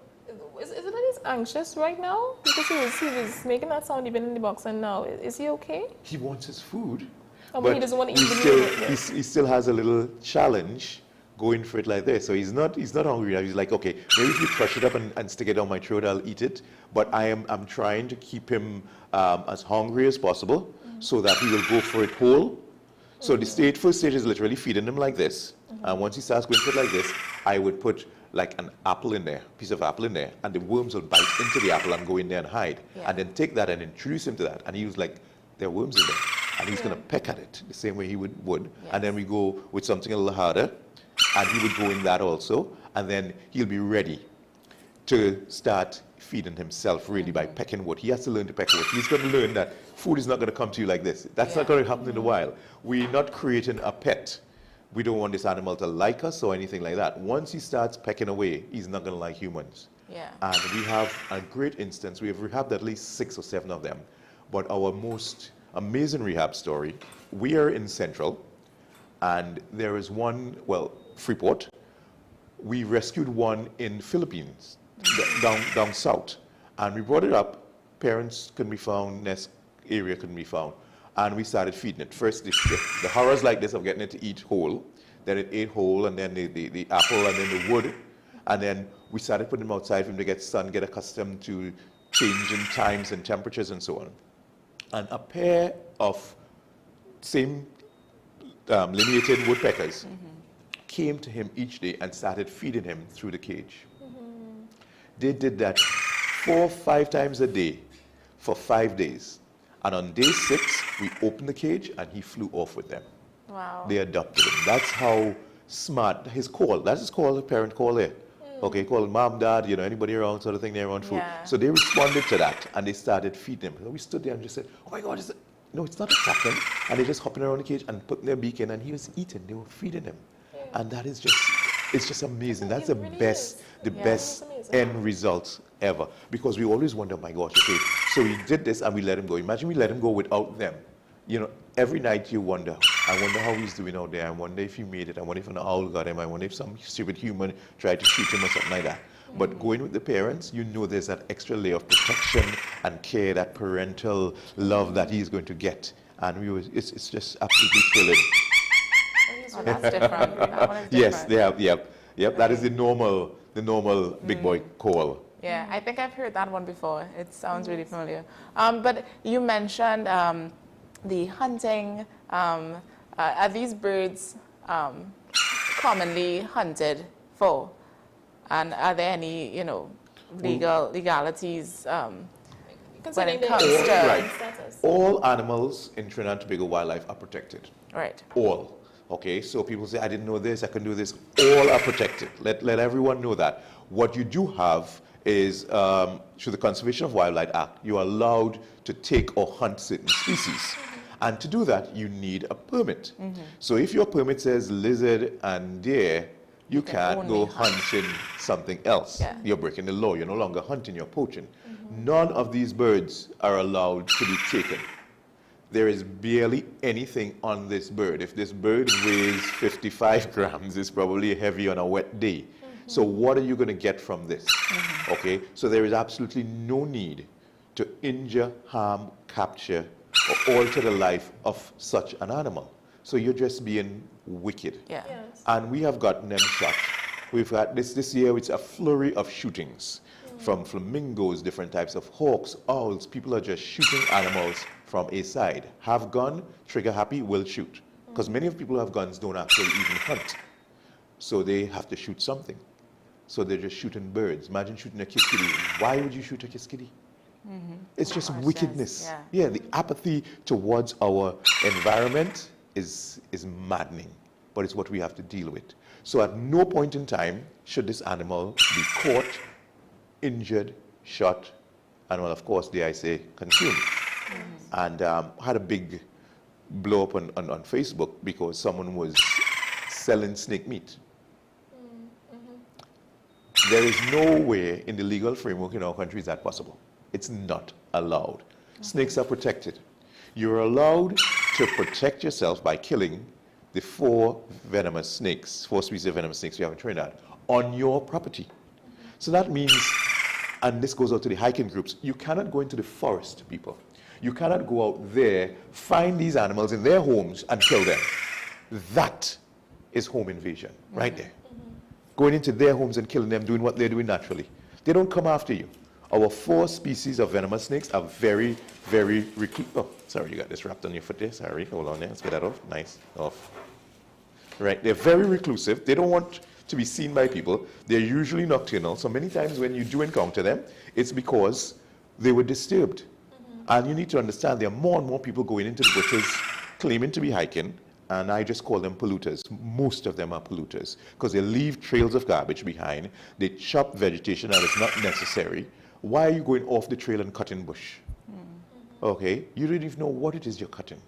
It could be a rare plant struggling to come along and you just cut it down. Okay, it could be a plant that's going to enrich and nutrify a lot of other animals, but you cut it down because you have a cutlass that you bought in a fancy store and you're just swinging it around. So there's a lot. You can't take the city culture and attitude and put it into the bush. It's not going to work. You have to know that when you're going out there, it's someone's home. It's It's a different place, right? Behave right in the place, okay? Behave right. You're not going to go to an interview in your carnival costume and say, boss, I just come in from Tuesday and it was real good with tribe. I come to the no. Right place, right time, right behavior, right everything. So you've got to do it right. Stop leaving the garbage and oh gosh, the noise. The worst thing that probably invented was really smartphone. It has made people more stupid. So people have their phone in their pocket and a little speaker in their backpack, Bluetooth, and they're jamming music going in the bush. And then they come out and say, well, you see nothing really in the bush, you know? Well, of course not. Of course not. You understand? The animals aren't going to sit there and bend over for you. They're gone. It's not, you know. So it's a whole culture that has to change. And so that's why we're always glad for the opportunity to come and educate people. This is what it's about. You know, I'm not going to beat anybody or anything like that. There are laws against that. And I'm a law-abiding citizen, you know. So no matter what I would want to feel inside, it comes down to me trying to educate you, to reach you, teach you, change hearts, change minds, change your country in a really effective and positive way. If you're nice towards these, it's easier to be nice towards other people. It's really that simple. Mr. Mead, can you just tell us, let's tie in our woodpecker and our worms, you know, just give us a fun fact each about these two creatures. Fun fact. Well, the lineated woodpecker, right, is native to Trinidad. Whether you've seen it or not, it is native to Trinidad. And when they fly, I'll help you there, when they fly, they look almost as if they're falling out of the sky. They would flutter, flutter, drop, flutter, flutter, drop. There's a very unusual. So even if you hear the sound and you look up and you see a bird going flut, flut, drop, flut, flut, drop. Why does he do that? That's just their flying style. Okay. They're very, you know, just like parrots. Parrots look like they're always falling out of the sky. Yeah. Okay? There's no time you'll ever see a parrot glide. Parrots cannot glide. They have like short, stubby wings, so they must do this all the time. When they fly, I'm not gonna fall, I'm gonna fall, right? And so he is kind of flutter, flutter, you know, because I guess part of the hopping personality also. They sort of hop. They hop a lot. When they land on trees, they do a lot of hopping. So they do that flutter, flutter, glide. There's a slow glide, and like, oh my gosh, my wings aren't that big. I can't glide that much. So I flutter again, and I glide, flutter again, and glide. So they always up and down like that. They do a sort of wavy flight pattern. And so that is what you look out for. So slowly I'm turning people into birders. If you start doing that, it's like, oh my gosh, Mr. Mead, I saw that. He's doing that sort of wavy thing. Lineated woodpecker. Yeah. So that's what you. As he's flying like that, he must get really tired quickly, and of course he's pecking as well. Is how does he recover from that? Does he sleep a lot? Lots of energy. Protein. Mealworms. These aren't mealworms. Remember, these are superworms and all that good stuff like termites. They do a lot on termites in wood and stuff like that. Their termites are high in protein. All insects are high in protein. Very high in protein. In fact, cockroaches. I think they're going to be coming out with a cockroach milk soon. Let's not do that. You don't like roaches? Cockroaches? To me, cockroaches are not for consumption. They're not. I don't care what anybody says, what scientists say, they are not for consumption. But you know the truth is that you probably consume 0.05% of roaches and insects in almost anything you eat that came out of a food processing plant. Let's move on. and he agrees. What do you agree? He's laughing. What do you agree? So we move on. Because we can't sanitize everything perfectly. A massive plant making your beef burgers and so on. Roaches gets in there, gets ground up. So we say, well, let's stop the plant. I think I saw a roach. Let's throw all this out. No, it's not going to happen. No, it's not going to happen. I want to be vegan now. I think in cases like that, ignorance is bliss. We haven't seen it, so let's pretend it didn't happen. You're like my cousin. She used to close her eyes and eat guavas. You know why? Because worms. Every time we bit into a guava, especially wild guava, you'll just see the end part of the worm pull back. Yeah. Oh. And she would like spit it out. She says, I'm going to eat it and not stop it because I will say, it has worms in it. And she says, okay. Funny story. I've actually, one time I ate a mango. This was like probably 2 years ago or 3 years ago. I ate a mango and I cut into the mango and I found a worm just wiggle in the mango. I've never eaten a mango since. I've never had a mango since that time. I saw the worm. I can't do it. I can't do it. I am traumatized from that worm in the mango. One day we'll be eating super worms, so... I won't. I won't. But let's hear the fun fact about the super worms. The worms, well, again, they are amazing survivors. They figure out their environment and they know. Would you like to try one? I'm just going to slide it over there for you, right? I'm sorry, I know you're afraid of mangoes. No, it's the worms, right. Anyway, they read their environment, and if instead of dying, they will go through that change, metamorphosize, and leave that area. Okay, so they are very adaptable. So is it that they have a brain or not? You know, we're still trying to understand the cognitive capabilities of these animals and if they think and how they process the environment. But somehow it seems that they are, to a certain extent, smarter than we are. They're more aware of the environment than we are. And you said they're not worms, they're caterpillars. Yes. Because, I mean, worms don't have legs. Worms slide on their belly. Yeah. So these little things, they have legs, yeah. And legs. They change. Worms don't change. A worm is a worm is a worm. So it's an earthworm or a red wriggler, whatever it is, it's going to be that for life. Yeah. This is just a phase in its life. I think it's the most fascinating thing that this will turn into a beetle. Yep. Because growing up, we never heard anything about that. It was always that a caterpillar turns into a butterfly or a moth. I've never, ever heard of a caterpillar to a beetle. I didn't know that beetles had that form. Insects. Well, it's the life cycle of an insect. Except for a couple of insects, almost all insects have 4 stages in their life. Egg, larva, catalyst or pupa, and then adult. Right. So all insects, except for the two of the most miserable ones don't do that. And they would be flies and roaches. They've skipped a stage to make sure that they get to you faster. Yeah. Okay, so thank you. That is, that's pretty much what it is. The stage that they skipped would be what? They literally go, I think it's egg, nymph, adult. No larval stage. No larval stage. So, when they hatch out, they're baby. Flies are... flies are egg. Maggots, right? Maggot. Isn't that the larvae stage? Yeah, flies are different. But right. Again, they've shortcut and they've done it in a rapid manner. Wow. So they can get... because well, I mean, the lifespan of a fly is like a couple days. Some of them, they're different kinds. Can go up to weeks, some up to months and so on like that there. But, you know, insects are fascinating. I mean, Trinidad has the loudest insect in the world. What is that? You know it. You know it. You've heard it. The loudest insect. What do they say? It's calling rain. What is it? It's calling what? They say it's calling rain. When you hear that, it's calling rain. That is a... You know it. It's right there. See? Chinese call it a seagull. But it's a cicada. A cicada, yes. Cicada, yes. Yeah, cicada. They're big. Up to a couple of years. Yeah, they're loud. They are loud. Yeah, and you hear it before it's like... they hide very well. Yes, they go on the ground for a while, as they stay a very long time in the larval stage, nice and thick grubs, and you can't eat them. There's one like that, the palm grub in Guyana, that's eaten. You see them in this big fat grub and they put it in this squishy stuff coming out their mouth and so on there. I haven't tried it yet, but I am dying to try it. So I know we have to wrap soon, but I wanted to find out, you would have put a little bit of tape in there. Can the superworms chew through that, or is that... The piece of paper? Oh, they'll leave that paper. Yeah, it's paper. Yeah, paper. How quickly would... Because I'm seeing that it's kind of wiggling around it. Yeah, well, if it was a little more damp, it would have been gone already. They're drawn to moisture, so moisture represents more nutrition and life for them. And yeah, they are amazing what they did. And I have tried, I'm not telling you about something on the internet only. I have tried, I've taken a tray, a styrofoam meat tray, and I've placed it in there. And in 2 days, the entire meat tray was gone. Gone. I want to do it again using a time-lapse photography so people can see how these things attack. Definitely, we'll be doing that. Yeah, these things attack styrofoam and hopefully cluing some young person out there. Wait a minute. Let me figure this out. Let me try this. This is what it is. Sometimes the smallest thing that you see.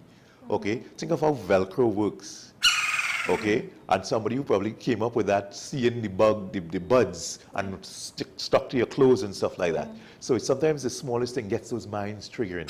So we may have a plastic solution right I mean, here. Just to comment on that, I understand where these worms can come in handy with regard to our plastic issue worldwide. But for them to deal with these plastic issues would mean we would have an increase in these beetles. unless they come with microplastic. I would prefer the beetles. No.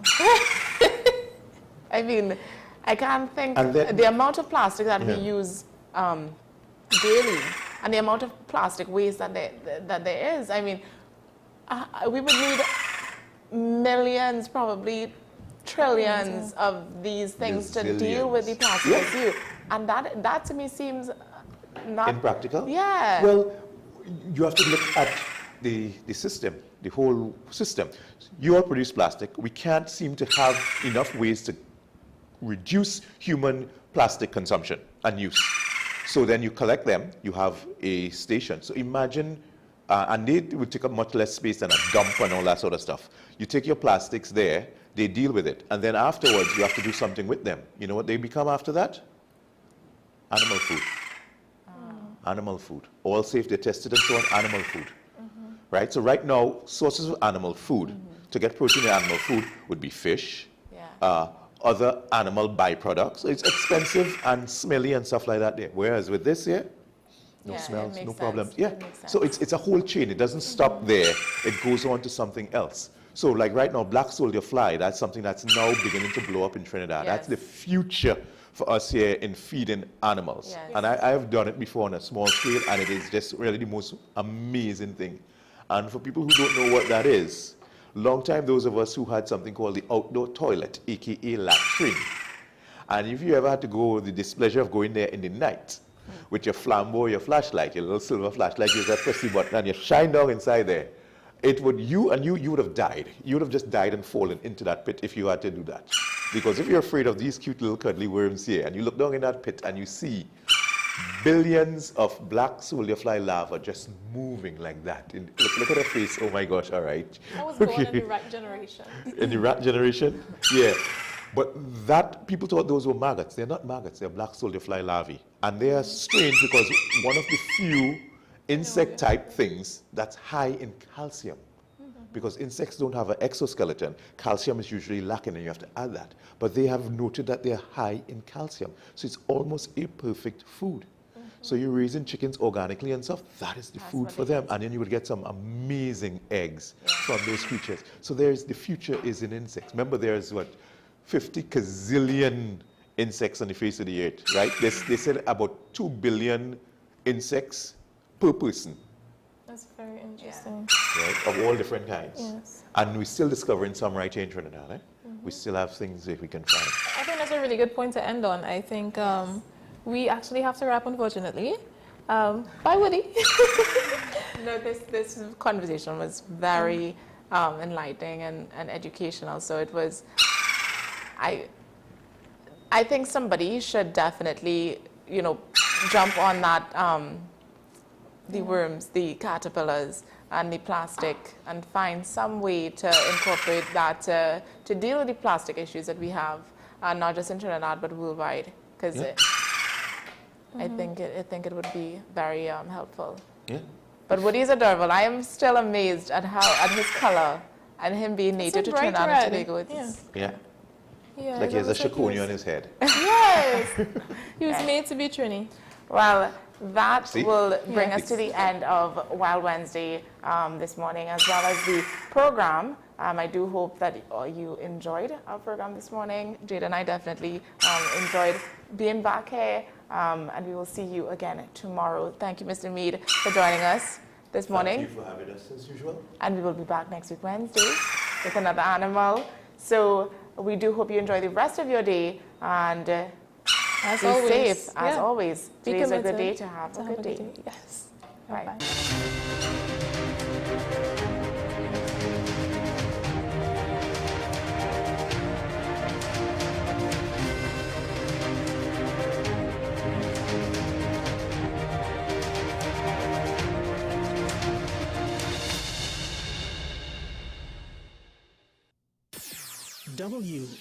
wesn.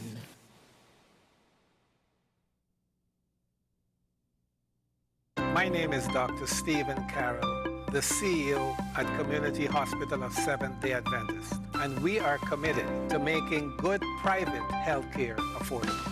For all your medical needs, including dental, radiology, laparoscopy, behavioral and mental health, along with many other services, contact us for more information at 235-5479. Community Hospital of Seventh-day Adventist, where good private health care is affordable.